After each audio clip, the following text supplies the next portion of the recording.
Remember when we just saw the trailers for Iron Man and the Incredible Hulk? I remember how exciting it was to see the Iron Man trailer.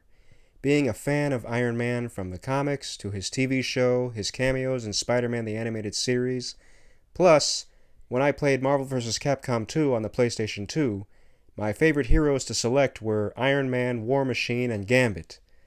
Now, Iron Man was being adapted into a live-action movie, and the trailer made me excited to see the movie. As for The Incredible Hulk, I remembered that terrible Hulk movie from 2003, and this new trailer presented a totally different and totally awesome monster superhero action picture. Plus, Edward Norton being cast as Bruce Banner showed me that producers really cared for fans by casting one-of-a-kind Class A actor Edward Norton in this. Once we saw both movies, I was blown away.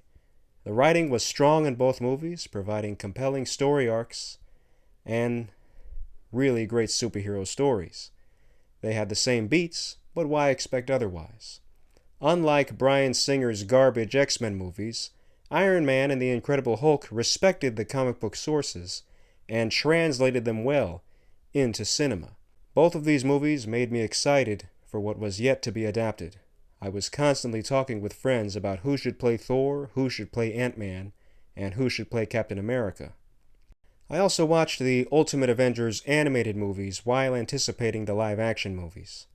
However, does it seem like Marvel Studios' care for the fans dropped little by little after these two pictures? Iron Man 2 was a step down from Iron Man, a big step down, but still pretty fun to watch. Unfortunately, one news report revealed that Ant-Man was not going to be in the Avengers movie. And an even worse report revealed that Edward Norton was dropped from playing Bruce Banner any further. This lowered my expectations a lot. When the Avengers movie was released, it still ended up being an enjoyable summer blockbuster. But I could tell there was plenty of room for improvement in that picture. After that, Iron Man 3, Thor the Dark World, Captain America Winter Soldier, and Avengers Age of Ultron were all bad.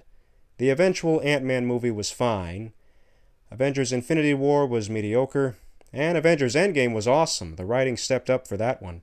Marvel got the Spider-Man rights back, but the solo Spider-Man movies were weak. I wished that Andrew Garfield's Spider-Man was carried over for the Avengers movies.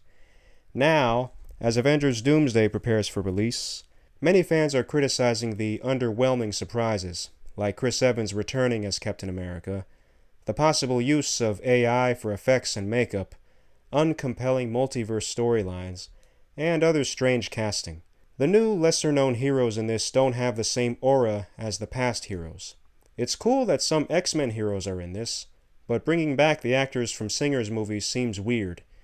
Channing Tatum's Gambit can't be explained in this storyline, but at least he can play Gambit, and at least we finally have Gambit, one of my favorites. It seems like the studio made these casting choices, plus the choice to cast Robert Downey Jr. as Dr. Doom, simply because they can.